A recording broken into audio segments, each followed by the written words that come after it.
যারা ছোলার ভর্তা খেতে ভালোবাসো তাদের জন্য এই ভিডিওটা। ছোলা ভিজিয়ে রেখেছিলাম, তারপরে সেদ্ধ করতে দিলাম অল্প একটু লবণ দিয়ে। তারপরে মিক্সিতে ওটা ব্লেন্ড করে নিলাম। ওদিকে ফ্রাইং প্যানে সর্ষের তেল গরম করতে দিয়ে সাদা জিরে দিলাম, একটা শুকনো লঙ্কা দিলাম, তারপরে ঘষুনিতে ঘষে রাখা রসুন আর আদা দিয়ে দিলাম।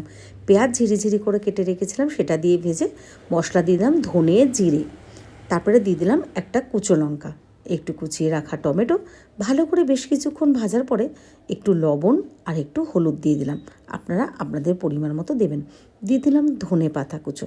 তারপরে ভালো করে নাড়িয়ে চাড়িয়ে মশলাটা যখন পুরো রেডি হয়ে যাবে তখন ব্লেন্ড করা ছোলা সেদ্ধটা দিয়ে দিলাম। ছোলাটা দেওয়ার পরে বেশ কিছুক্ষণ ভালো করে নাড়িয়ে চাড়িয়ে একদম টান টান করে ভাজা ভাজা রেডি করে নেব। আপনারা আপনাদের পরিমাণ মতো ঝাল তেল মশলা দিতেই পারেন। তো রেডি হয়ে গেল। কেমন লাগলো অবশ্যই জানাবেন কিন্তু।